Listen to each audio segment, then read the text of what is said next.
best friends. In a small, quiet village nestled between green hills and surrounded by vast open fields, two children named Mira and Arif were known by all as the best of friends. Mira was the calm, gentle one, always thinking before speaking and offering words of wisdom to her playful companion. Arif, on the other hand, was full of energy and loved adventure, always eager to explore new places and try new things. Their personalities, though different, complemented each other perfectly. Together, they spent countless hours under the sprawling branches of a centuries-old banyan tree, which had become their special meeting spot.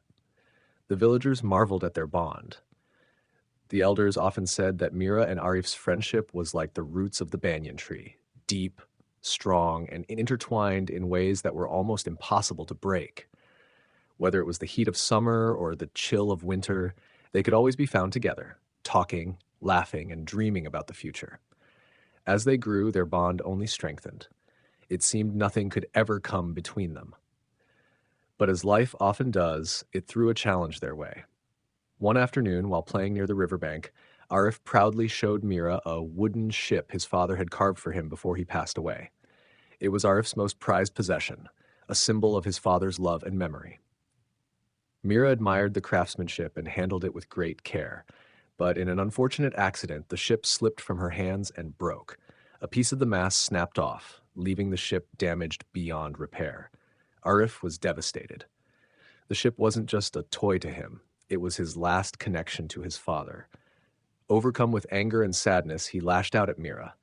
"How could you be so careless?" he shouted, his voice filled with hurt. Mira, stunned and filled with guilt, tried to apologize. "I'm so sorry, Arif. I didn't mean to break it. Please forgive me," she pleaded, her eyes brimming with tears. But Arif, blinded by his pain, refused to listen. "I don't want to talk to you ever again," he declared, before storming off, leaving Mira standing alone by the river, heartbroken. Days turned into weeks, and the once inseparable friends stopped speaking to each other. Mira continued to wait under the banyan tree, hoping Arif would forgive her, but he never came. Arif, in his hurt and pride, avoided the places where they used to play, drowning himself in his sorrow. The village noticed the change in the two children. Where there was once laughter and joy, now there was only silence and distance. The elders worried that the deep bond they had once admired was crumbling before their eyes.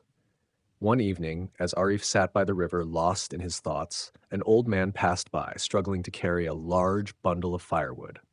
Without hesitation, Arif jumped up to help the elderly man, guiding him across the river and carrying some of the load on his back. When they reached the other side, the old man thanked Arif with a smile and said, "You are strong, boy, not just in your body, but in your heart. But remember, true strength is not in holding on to anger or grudges.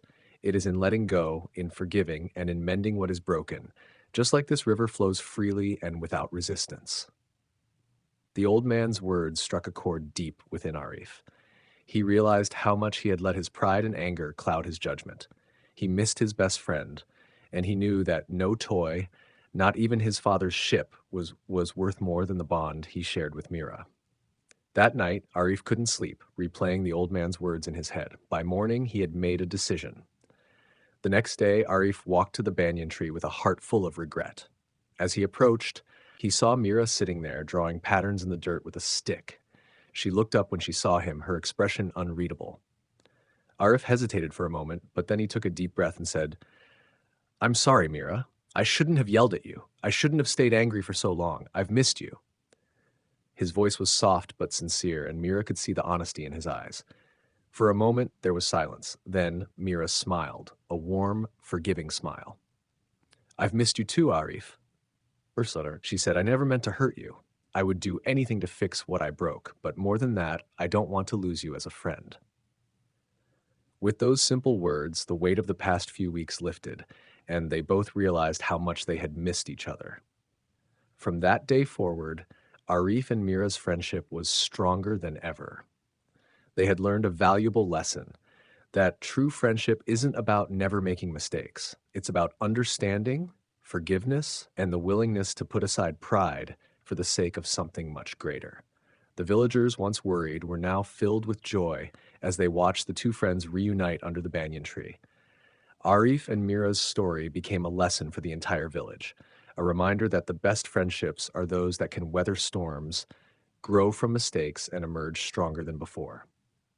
Moral: true friendship is built not only on shared joy, but on the ability to forgive, let go of pride, and cherish what truly matters.